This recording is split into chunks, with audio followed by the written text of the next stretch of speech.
Assalamualaikum warahmatullahi wabarakatuh. Waalaikumsalam warahmatullahi wabarakatuh. Semuanya mohon izin berproduksi mendengarkan semuanya. Ini mempresentasikan tentang seminaris pemasyarakatan. Baik. Di sini saya mengambil permasalahan yaitu tentang pelayanan kesehatan terhadap warga binaan pemasyarakatan. Baik. Di sini saya sebagaimana yang tertuang dalam Undang-Undang Nomor 36 Tahun 2009 tentang kesehatan, bahwa yang dimaksud kesehatan adalah keadaan sehat baik secara fisik, mental, spiritual maupun sosial yang memungkinkan setiap orang untuk hidup produktif secara sosial dan ekonomis. Dari makna tersebut dapat dijelaskan bahwa pembangunan kesehatan pada dasarnya menyangkut semua segi kehidupan.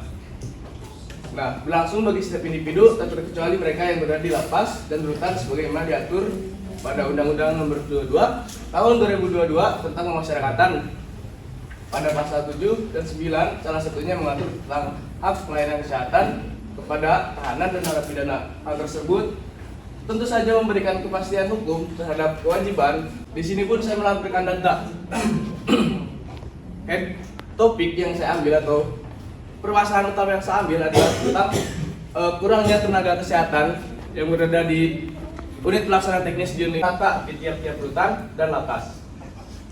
Selain pula sarana dan prasarana klinik serta obat-obatan, menurut responden dari tenaga medis masih dirasakan sangat kurang dan masih perlu adanya peningkatan.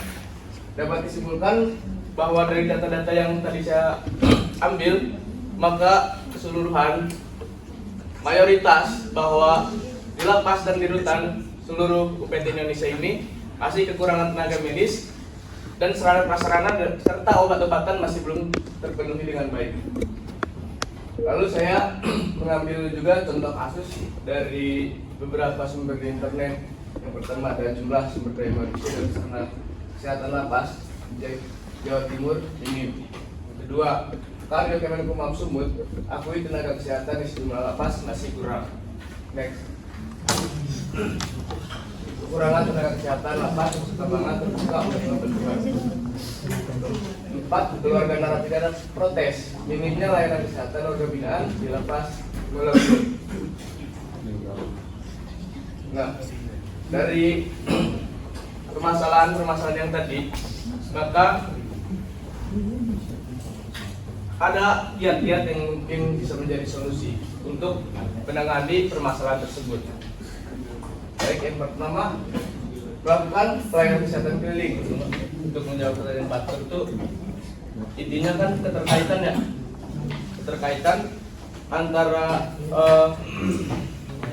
pelayanan kesehatan terhadap narapidana dan tahanan dan bahwa setiap manusia berhak mendapatkan perlakuan yang sama.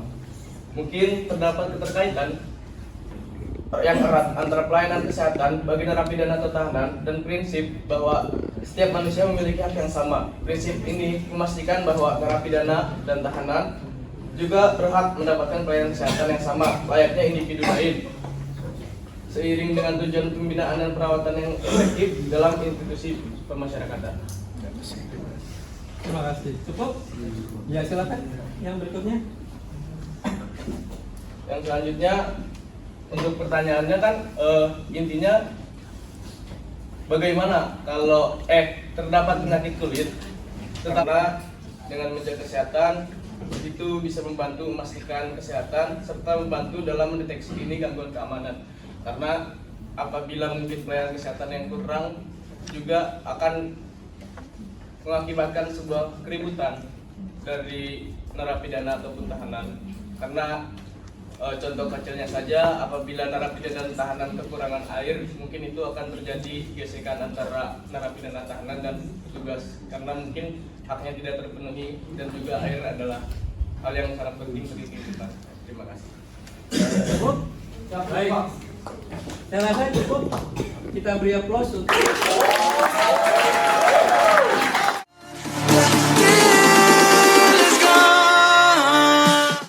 Ya, khusus Taruna duduk siap, Rek. Kita membina narapidana. Kita harus memiliki strategi yang tepat untuk masalah atau penyakit yang kita miliki. Next. Dalam hal ini saya mengangkat terkait dengan pembinaan narapidana tindak pidana korupsi yang notabene kasusnya ini adalah para aparat desa atau pemangku kepentingan yang di paling bawah, bukan elit politik yang paling tinggi. Next. Nah, dalam seminar saya ini atau paparan saya ini, saya akan menjelaskan bagaimana narapidana korupsi jarang mengikuti pembinaan yang cocok buat latar belakang masalahnya. Yang kedua, pembinaan apa yang cocok dalam membina narapidana korupsi. Next. Dalam data di 2022 bahwa kita bisa melihat bersama bahwa kepala desa dan perangkat desa ada lebih dari 250 yang disangkakan atau menjadi tersangka tindak pidana korupsi. Selanjutnya, di tahun 2021 bahwa menunjukkan data bahwa 356 orang perangkat desa menjadi tersangka dalam tindak pidana korupsi. Nah, ini disebabkan karena ketidakmampuan mengelola dana desa dari para aparat desa. Kedua, tidak kuasa menahan diri dalam mengelola uang yang sudah ada di tangan. Ketiga, selain itu, keterbatasan kemampuan dan ketidaksiapan aparat desa dalam mengelola uang yang begitu besar. Ini adalah beberapa uraian penyebab yang membuat para aparat desa tersebut bisa masuk ke dalam penjara. Bisa kita simpulkan bahwa aparat desa sebenarnya belum siap, baik dari kemampuan dalam penggunaan anggaran maupun dalam segi pengetahuan. Karena ini adalah uang negara, jadi banyak regulasi yang telah dibuat oleh negara sehingga sebenarnya tujuan negara bahwa agar uang ini bisa digunakan secara tepat. Namun kemampuan dari aparat desa kita yang masih minim, yang sehingga notabene aturan yang dibuat untuk kebaikan namun membuat mereka masuk ke dalam akibat dari ketidakmampuan mereka dalam mengelola keuangan. Next. Nah, pembinaan. Apa itu sih pembinaan? Kita tahu sebenarnya bersama bahwa pembinaan itu adalah pembaharuan, penyempurnaan atau usaha, tindakan dan kegiatan yang dilakukan secara efisien dan efektif untuk memperoleh hasil yang lebih baik. Berdasarkan pasal 7 Peraturan Pemerintah Nomor 31 Tahun 1999 telah jelas bahwa pembinaan terbagi dalam 3 tahap. Awal, tahap lanjutan, tahap akhir. Pertama, pembinaan terbagi atas 2, pembinaan kepribadian dan pembinaan kemandirian. Jika dilihat dari latar belakang kasus, bahwa narapidana korupsi ini, narapidana korupsi terkhusus aparat desa, bahwa kita lihat mereka terjerat karena ketidakmampuan mereka. Ketidakmampuan artinya pengetahuan yang kurang dan keilmuannya yang kurang. Jika dilihat dari kedua pembagian ini antara pembinaan kepribadian dan kemandirian, kita lebih condong ke pembinaan kepribadian ketimbang dari kemandirian.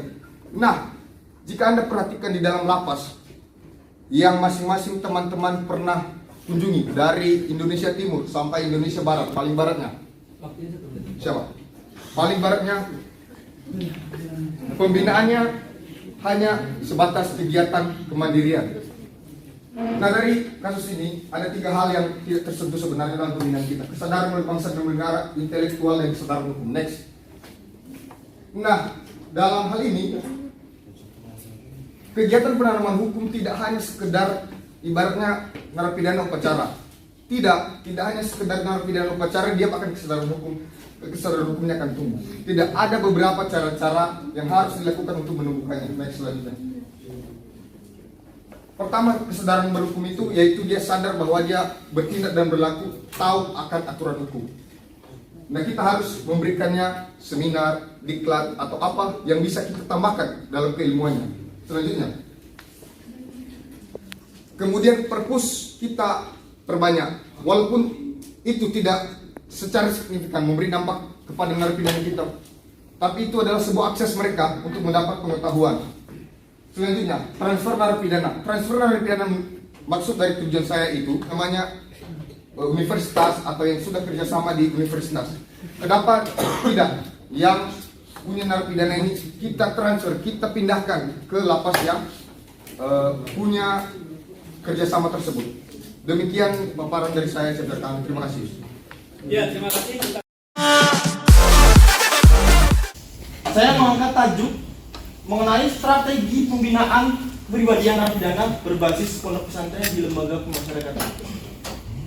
Sebagai pengantar, kebetulan saya kemarin KKN di Rutan Jepara, yang dimana pembinaan kepribadian berbasis pesantren itu bisa dikatakan masif dan juga memiliki peran yang cukup baik terhadap pembinaan narapidana itu sendiri. Pertanyaannya, saya ulangi, yang membuat pembinaan kepribadian berbasis pondok pesantren ini lebih mengena daripada metode yang lain, dan juga pertanyaan tambahan, bagaimana sih metode yang dilakukan terhadap narapidana yang non muslim, apakah sama atau tidak, bukan begitu? Yang menjadikan pembinaan kepribadian berbasis pondok pesantren ini lebih mengena adalah lanjut di slide terakhir. Ya, ini di strategi yang ketiga, kebiasaan. Kebiasaan ini agak jarang dilakukan oleh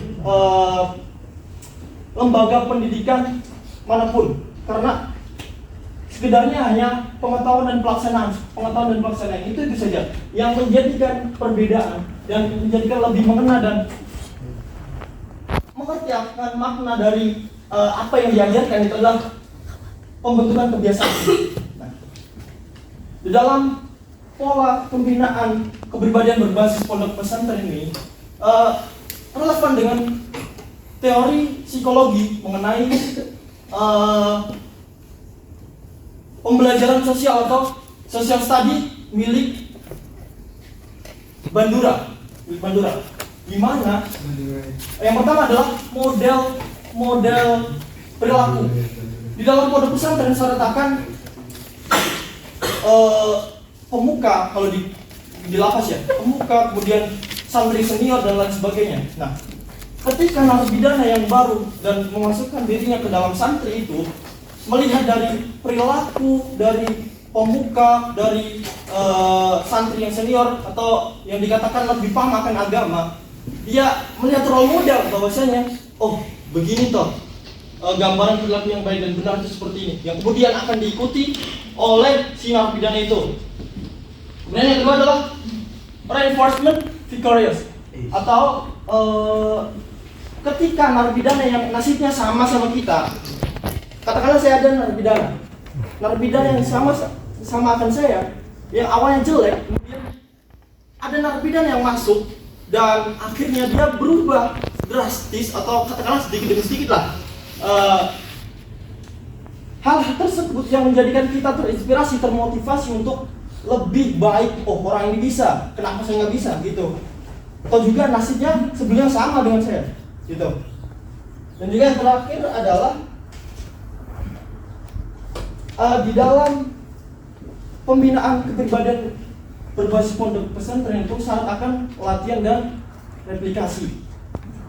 Ketika kita misal ada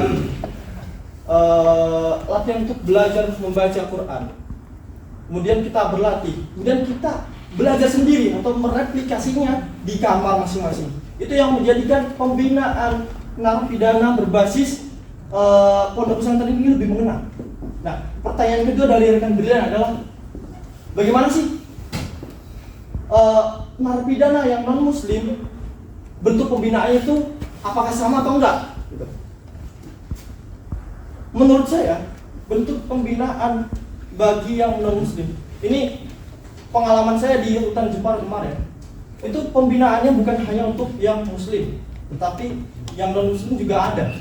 Misal ada dilakukan dua kali dalam seminggu itu apa ya, bagi yang agama Nasrani kebaktian ya, kebaktian yang dilakukan oleh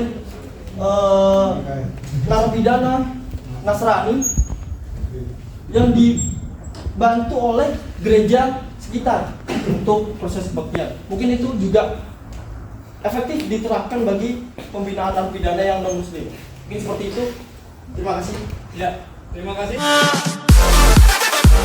Selamat pagi rekan-rekan semuanya, izin Bapak, terima kasih atas kesempatannya. Pada kesempatan kali ini saya akan melakukan seminar yang dimana tema yang saya angkat yaitu mengenai gangguan psikologis terhadap warga binaan pemasyarakatan selama menjalani masa pidana. Mereka di sini berbicara tentang gangguan psikologis ya, di mana bahwa warga WWP yang berada di dalam proses penahanan akan mengalami kondisi sulit. Kondisi itu diantaranya itu adalah konflik batin, trauma, gangguan kepribadian dan lain-lain, sampai bahkan yang terparah itu dia akan berpeluang besar tuh melakukan tindak kejahatan yang lebih parah dibanding kejahatan yang sebelumnya. Nah, untuk di sini saya mengambil data dari Skripsi Senior. Di sini ada angka kematian tahanan itu yang ada di kepolisian, lapas dan rutan. Di sini kita bisa melihat ya, untuk di lapas sendiri itu memiliki persentase terbesar yaitu sebanyak 65,1%. Untuk selanjutnya, next. Nah, untuk di sini ada juga dugaan penyebab kematian di sini ini sakit, bunuh diri dan lain-lain. Nah, bunuh diri itu di sini juga ada alasannya tuh. Ya, penyebabnya itu ada masalah rumah tangga, terus malu atas perbuatannya, masalah hutang dan yang lainnya itu tidak diketahui penyebabnya. Nah, berdasarkan latar belakang dan juga data dan contoh kasus yang sudah saya berikan atau sudah saya paparkan, maka di sini saya akan memberikan solusi. Solusi pertama dan memberikan pembinaan kepribadian terhadap warga binaan pemasyarakatan dengan lebih mendekatkan diri kepada Tuhan Yang Maha Esa. Untuk kegiatan yang bisa dilakukan itu saya ada namanya kegiatan pondok pengajian. Mana seperti kita tahu kan narapidana juga kadang susah tuh ya untuk mengikuti kegiatan. Untuk absensi yang saya ambil itu saya juga mendapatkan ide gitu dari Lapas Perempuan Malang, di mana mereka tuh melakukan absensi dengan fingerprint gitu. Dan itu kan memang masih belum banyak ya diterapkan di Indonesia. Kita akan mengundang pemuka agama, terus selanjutnya melakukan kajian dan kegiatan keagamaan. Contoh ini kayak kenaikan Isa Al-Masih itu kan biasanya ada drama-drama segala macam itu kan. Selanjutnya adalah memberikan dukungan secara internal. Seperti yang kita ketahui, seseorang yang dekat dengan warga binaan itu adalah kita, petugas pemasyarakatan. Kan itu salah satunya inovasi itu adalah FGD-nya WBP. FGD itu Forum Group Discussion. Next. Jadi di sini maksudnya adalah satu orang petugas itu tuh dia kayak mentornya gitu. Jadi dari kelompok itu mereka bisa sharing-sharing keluh kesahnya segala macam gitu. Selanjutnya yaitu memberikan pembinaan kemandirian. Setelah bebas dari lapas, itu juga kegiatan pembinaan ini bisa sebagai distraksi gitu loh bagi warga binaan ini. Nah, untuk binaan ini sama seperti kegiatan kepribadian tadi, yaitu melakukan absensi dengan fingerprint. Jadi fingerprint ini sebagai salah satu bentuk paksaan juga sebenarnya. Jadi semua warga binaan itu wajib gitu untuk melakukan pembinaan. Nah, tapi di sini yang membedakan ini dengan pembinaan yang udah ada, di sini saya menetapkan adanya sistem reward dan punishment. Reward yang didapatkan tuh salah satunya adalah mendapatkan voucher telepon tuh gratis dari lapasnya. Sedangkan punishment-nya yaitu adalah melaksanakan BKO. Makanya dia akan ditambah lagi jam kerjanya sebagai punishment-nya supaya dia kapok gitu ke depannya. Untuk selanjutnya itu dukungan secara eksternal atau dukungan dari keluarga. Untuk itu salah satu bentuk kegiatan yang bisa dilakukan yaitu WBP's Family Gathering. Saya tuh maksudnya merancang bahwa dalam sebulan itu ada 2 hari di mana keluarga yang melakukan kunjungan di lapas itu tuh diberi kegiatan. Kegiatannya itu bernama Family Gathering. Itu mereka atau keluarga yang melakukan kunjungan itu diberikan kayak games gitu bersama-sama gitu. Jadi mengisi kegiatan antara WBP dan juga keluarganya. Seperti itu. Dan di sini juga ada makan bersama-sama, yang makan bersama-sama itu juga difasilitasi oleh mereka sendiri gitu. Jadi mereka diperkenankan untuk membawa makanan, dan jadi kita di sini sebagai petugas hanya memonitor gitu dan juga memberikan games-games gitu. Mengapa sih dalam setiap ada masalah itu pasti dikaitkan dengan agama gitu kan intinya, setiap permasalahan di lapas. Seperti yang kita tahu, agama itu kan mengajarkan kebenaran. Jadi sejatinya apabila seseorang tuh memang menjalankan sesuai atau sebagaimana yang ada dalam agama itu, pasti dia tuh tidak akan melakukan tindakan kejahatan. Seperti itu seharusnya, sejatinya seperti itu. Namun dengan adanya pembinaan keagamaan itu tuh diharapkan untuk minimalisir tuh hal tersebut. Karena kalau udah diajarkan keagamaan aja dia masih rusuh, apalagi nggak ada agama sama sekali seperti itu. Baik.